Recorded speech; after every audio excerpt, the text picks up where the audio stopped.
So this was one of many skaters that came up through the Boston system in the late 60s, early 1970s.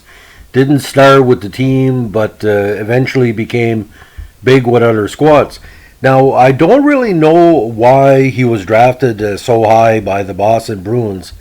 They took a third overall pick in the 69 draft to take this guy, and definitely a top 30, but a top 5, I don't think so. We're going to talk about the curious case of Don Tannahill. Now, Donald Andrew Tannahill, born February 21st, 49, in Penetanguishene, Ontario, played 222 games in the WHA and 111 games in the NHL. Now, mostly with Vancouver, the Minnesota Fighting Saints, and the Calgary Cowboys.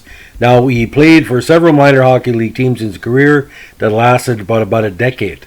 Now, he got his big start, of course, with Boston's affiliate, the Niagara Falls Flyers. Last season with Niagara Falls, he put up 89 points in the regular season, including 48 goals in 54 games, and 23 points, including 17 goals in the playoffs.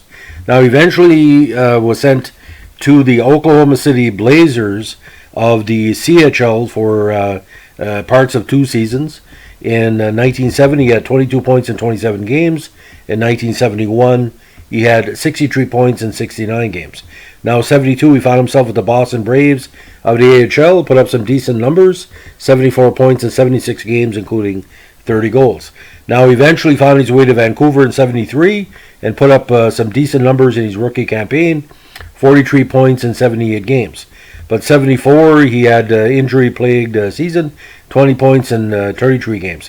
He finally decided to jump to the WHA. A lot of people were predicting he was going to be doing that, and it eventually was with the Minnesota Fighting Saints. Scored 23 goals in Minnesota that year and 6 points in their 10-game playoff run. Now, he ended up in Calgary in 76 and 77. 76, he had 25 goals in 78 games, and 77, 32 points in 72 games as basically a defensive player. 78, he wrapped up his major pro career with 7 games in the CHL with Salt Lake and 23 games with the Barrie Flyers of the great and talented OHA.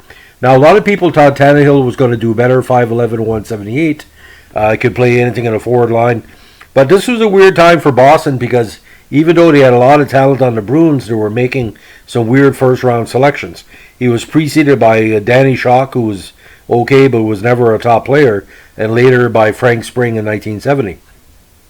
So Boston had so many prospects, maybe they're just using these drafts as an afterthought.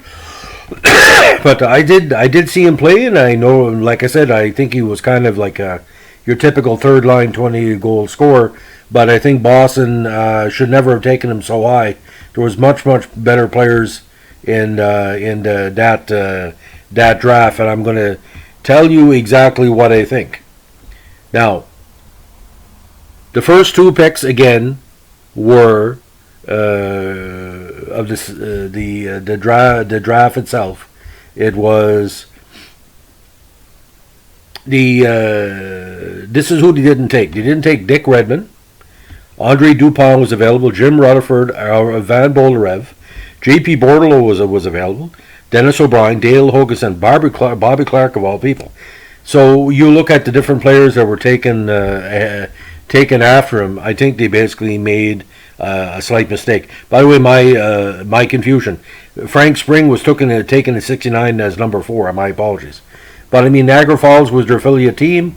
You wanted to keep the players in the family, and that's what they did.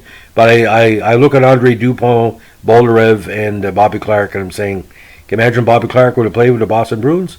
Could have changed the whole aspect of the universe. Anyway, so that's the story of Don Tannahill, and the reason why I'm bringing it up. Sometimes a high draft pick will come back to haunt you, not because they're a bad player, but because of the players not taken because of him. Have a good day.